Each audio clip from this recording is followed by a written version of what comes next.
పక్షవాతం లేదా పారాలసిస్ ఒకప్పుడు ఇది 45-50 సంవత్సరాల వయసు వాళ్ళకి వస్తుండేది. ప్రస్తుతం ఇది 30 సంవత్సరాల నుంచే ఆఫ్టర్ కరోనా అందరికీ వస్తుంది. దీనికి ముఖ్య కారణం మెదడు లేదా గుండెలో రక్త సరఫరా ఆగిపోవడం. దీనికి ముఖ్య కారణం ఏంటంటే బ్రెయిన్లో రక్తనాళాలు చిక్కి ఆ రక్తం యొక్క గడ్డలుగా ఏర్పడి అది ఈ యొక్క నర్వస్ సిస్టంలో కొంత డ్యామేజ్ కలిగించడం వల్ల ఈ పక్షవాతం వస్తుంది.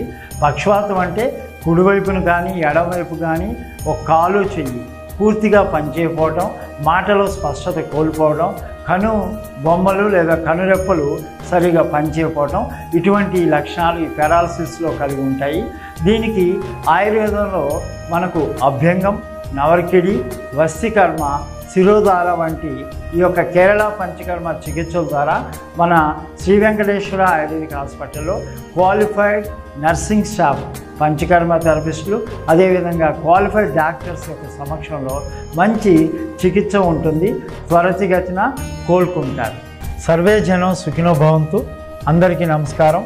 మీ డాక్టర్ కొండా వెంకటేశ్వర్లు, ఎండి ఆయుర్వేద, శ్రీ వెంకటేశ్వర ఆయుర్వేదిక్ హాస్పిటల్, గోరంట్ల, గుంటూరు.